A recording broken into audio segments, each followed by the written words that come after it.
Le plus grand chagrin de Mireille Mathieu est peut-être dû à son enfance difficile au sein d'une famille nombreuse d'Avignon, où elle a été témoin des efforts de ses parents pour élever 14 enfants. Elle a grandi dans une maison exiguë, manquant de tout, de la nourriture aux vêtements, et devait souvent céder la place à ses cadets. Ces jours sont restés gravés dans sa mémoire, laissant en elle une tristesse persistante face à la pauvreté, malgré sa réussite ultérieure. Elle a raconté un jour qu'enfant, elle devait travailler au jardin pour gagner de l'argent pour ses cours de chant, et que chaque pièce était si précieuse qu'elle refusait de la dépenser sans compter. Cette tristesse était non seulement matérielle, mais aussi spirituelle, car elle voyaquait son père, un tailleur de pierre minutieux, peiné sous un soleil de plomb, tandis que sa mère s'occupait des tâches ménagères et des accouchements à répétition. Le souvenir des repas maigres, des froides nuits d'hiver où la famille se serrait les coudes, est devenu une blessure qui ne s'est jamais refermée. Même lorsqu'elle était célèbre, elle retournait souvent à Avignon pour rendre visite à sa famille. Et à chaque fois, la tristesse d'antan refait surface, lui rappelant ses racines. Christiane avait 2 sœurs proches avec lesquelles elle avait partagé cette enfance difficile, et le lien affectif qui la liait l'aidait à la surmonter quelque peu. Mais si la tristesse de l'isolement était toujours présente, elle a dit un jour que, sans musique, elle aurait été plongée dans le chagrin à jamais, car chanter était sa façon d'échapper à la dure réalité. Cette profonde tristesse transparaît également dans ses chansons, où elle exprime souvent des mélodies sur la vie, sur la perte, offrant au public une profonde profondeur émotionnelle issue de son expérience personnelle. Cependant, elle ne s'est jamais laissée abattre par le chagrin, mais l'a transformé en force pour se relever, pour aider sa famille et son entourage. De nombreuses interviews ont relaté son enfance, et à chaque fois, elle a souligné que la tristesse l'avait forgée pour devenir la force qu'elle est aujourd'hui. Pourtant, au fond d'elle-même, c'était encore sa plus grande douleur, car cela lui rappelait ce qu'elle avait perdu à Viens-Viens, comme l'innocence de la jeunesse et la paix qu'elle n'avait jamais connue. Elle passait souvent du temps à repenser au passé, et parfois, tard le soir, la tristesse la ramenait, la faisant pleurer. C'est pourquoi elle s'efforçait toujours de soutenir des associations caritatives venant en aide aux enfants démunis, afin de guérir son chagrin. Cette tristesse était encore plus grande lorsqu'elle voyait ses jeunes frères et sœurs souffrir de la même manière, et elle ressentait la responsabilité de leur être un pilier. Au fil des ans, cela devint une part indissociable de sa vie, façonnant l'artiste Mireille Mathieu que nous connaissons. La triste fin de Mireille Mathieu est survenue un jeudi après-midi de 2025, lorsqu'elle s'est éteinte, à l'âge de 79 ans, des suites d'un accident vasculaire cérébral, laissant des millions de fans à travers le monde dans une profonde tristesse.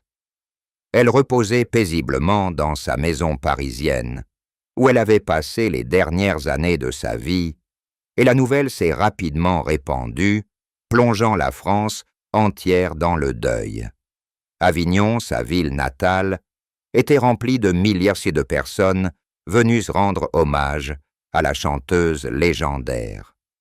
Son cercueil était recouvert de roses rouges, symbolisant sa voix et sa vie passionnée, tandis que l'harmonie dorée de ses chansons immortelles était comme un adieu. Des fans venus du monde entier, tenant des bougies et chantant à l'unisson, créaient une atmosphère touchante. Sa famille, dont ses sœurs Christiane et Monique, se tenaient près du cercueil, le visage crispé, s'embrassant et pleurant la douleur de la perte de leur sœur aînée qui avait sacrifié sa vie pour eux. L'héritage qu'elle a laissé derrière elle était inestimable. Plus de 200 chansons en 11 langues, des albums vendus à des millions d'exemplaires, et l'image d'une femme qui s'est élevée au-dessus de la pauvreté pour devenir une icône.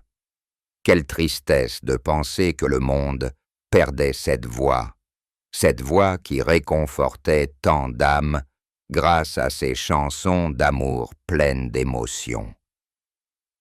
Les funérailles ont duré plusieurs jours, peuplées d'artistes comme Charles Aznavour et d'amis internationaux venus lui rendre hommage, partageant des souvenirs. On a parlé de la façon dont elle a inspiré la jeune génération, de ses performances à l'Olympia ou sur la scène internationale où elle a toujours brillé. La douleur s'est propagée sur les réseaux sociaux avec des millions de likes et de partages de ses anciennes photos et vidéos, rendant le deuil encore plus pesant. D'où des funérailles douloureuses, où l'on a pleuré non seulement pour elle, mais aussi pour les souvenirs personnels associés à sa musique. Elle est partie sans dire au revoir, mais son héritage vivra à jamais, telle une flamme chaleureuse dans le cœur de ses fans. Les histoires d'une jeune fille pauvre d'Avignon à une star mondiale. La tristesse ne touchait pas seulement la famille, mais toute la nation, car elle était un symbole de la France, symbole de la force face à la pauvreté. Tous se sont rassemblés pour chanter « La Paloma à Dieu », sa chanson préférée, en guise de prière finale. Certes, cette fin était bien triste, mais elle nous rappelle aussi la valeur de la vie et la musique immortelle qu'elle a laissée derrière elle. L'incident qui a changé la vie de Mireille Mathieu s'est produit en 1968, lorsqu'elle a été victime d'un grave accident de voiture qui lui a fracturé une vertèbre et l'a clouée au lit pendant des mois. À l'époque, elle était au sommet de sa carrière, tout juste connue grâce à ses premiers tubes, mais l'accident l'a soudainement plongée dans une souffrance physique et mentale indicible. Transportée d'urgence à l'hôpital dans un état critique, les médecins l'ont prévenue qu'elle pourrait ne plus jamais chanter, les blessures affectant sa voix. Pendant ses jours alités, elle repensait à sa vie, de son enfance difficile à ses rêves musicaux, et a décidé que rien ne pourrait l'arrêter. Cet effort l'a complètement transformée, l'a rendue plus forte, et a entamé une rééducation avec une volonté de faire. Après ce sacré sortie de l'hôpital, elle est apparue sur scène en fauteuil roulant, se produisant en public, et chaque instant est devenu un symbole de sa force intérieure. L'accident a non seulement affecté sa santé, mais aussi sa vision de la vie. Elle est devenue plus attentive dans son travail et a passé plus de temps avec sa famille. Cela l'a également fait sombrer dans la dépression pendant un temps, mais grâce à la musique, elle l'a surmontée, et les albums suivants ont pris une couleur plus intense. Cet effort a néanmoins transformé sa relation avec son manager Johnny Stark, qui l'a soutenue pendant sa convalescence, la rendant plus forte.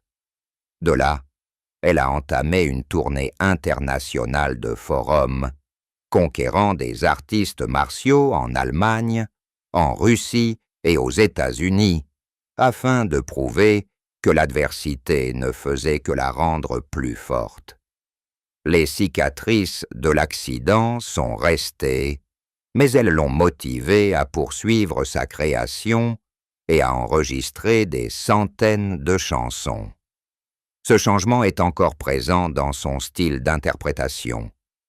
Elle a ajouté des touches émotionnelles personnelles à chaque texte, exprimant avec douceur, douleur et espoir. Finalement, elle s'efforce de faire d'elle une jeune chanteuse, une légende, capable de surmonter tous les défis. L'amour et le mariage ont toujours été un chapitre de la vie de Mireille. Mathieu empreint de mystère et de tristesse silencieuse, car elle ne s'est jamais mariée malgré des relations fugaces. Elle a fréquenté plusieurs hommes, mais aucun n'a pu la retenir longtemps, car elle a toujours privilégié sa carrière musicale. Sa tristesse amoureuse vient de la difficulté qu'elle avait à concilier sa passion pour le chant et sa vie de famille, ce qui l'a conduite à des ruptures regrettables. Elle a raconté un jour qu'elle avait été profondément amoureuse de quelqu'un dans sa jeunesse, mais que cet amour s'était brisé à cause de son emploi du temps chargé, ce qui l'a tellement brisée qu'elle a sombré dans la dépression. Cette tristesse s'est amplifiée lorsqu'elle a vu ses amis se marier et avoir des enfants, tandis qu'elle a choisi un chemin solitaire pour poursuivre son rêve. Pourtant, elle ne regrette rien, car son plus grand amour est la musique et le public. Des rumeurs de relations homosexuelles ont circulé, mais elle a toujours gardé le silence. Cette tristesse résidait dans le fait de devoir cacher ses véritables sentiments. Elle ne s'est jamais mariée, et sa plus grande tristesse fut la solitude de sa vieillesse, vivant seule à Paris, avec pour seule compagnie la musique. Elle avait dit un jour que si elle trouvait le véritable amour, elle sacrifierait tout, mais la vie ne lui en a pas donné l'occasion. Cette tristesse amoureuse s'exprime également dans ses chansons d'amour, où elle mettait tout son cœur dans les paroles, faisant ressentir au public une douleur cachée.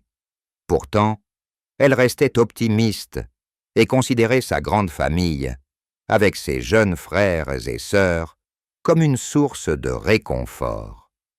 Le secret que Mireille Mathieu avait si longtemps caché était qu'elle était née gauchère, mais qu'elle avait été contrainte d'utiliser sa main droite dès l'enfance, ce qui lui avait causé un traumatisme psychologique durable. Elle y avait grandi à une époque où être gaucher était considéré comme anormal, et on la battait souvent à l'école pour la corriger, ce qui lui a laissé une peur sourde toute sa vie. Ce secret est également lié à son enfance difficile, où elle devait cacher ses rêves de chanteuse par peur des moqueries. Elle a un jour caché avoir appris à chanter en secret, utilisant les économies de son travail à l'usine pour payer ses frais de scolarité, sans en parler à sa famille. Un autre secret est qu'elle a failli abandonner après un accident de voiture, mais a dissimulé son désespoir de poursuivre sa carrière. Elle a également caché avoir souffert d'une grave dépression après la mort de son père, dont elle ne parlait qu'à ses proches. Le plus grand secret réside probablement dans sa personnalité. Elle a toujours semblé forte, mais au fond, c'était une personne sensible et vulnérable. Elle a caché ses véritables sentiments, n'a jamais rendu publique sa relation, afin de protéger son image publique. Ses secrets sont restés secrets jusqu'à la fin de sa vie, révélés seulement lors de quelques interviews tardives. Les accomplissements que Mireille Mathieu a toujours cherché à accomplir ont commencé par une victoire à un concours de chant 1965, ouvrant la voie à sa carrière grâce à son premier album à succès. Elle a conquis la scène de l'Olympia, s'est produite en continu et est devenue une star française. Ses plus grands succès ont été l'enregistrement de plus d'1 millier de chansons dans de nombreuses langues et la vente de plus de 122 millions de disques dans le monde. Elle a reçu le prix Bambi en Allemagne et l'insigne de chevalier de la Légion d'honneur en France, et s'est produite dans des lieux prestigieux comme le Stade de France. Elle a cherché à se forger un style personnel, arborant la coupe au carré emblématique, et est devenue une icône de la mode. Elle a également contribué à soutenir sa famille, à aider ses enfants à surmonter la pauvreté et à participer à des œuvres caritatives. Elle a tenté de conquérir le marché international, se produisant en Russie, au Japon et aux États-Unis, recevant l'approbation des dirigeants mondiaux. Ses efforts ont fait d'elle une légende, à l'héritage musical immortel, immortel, immortel.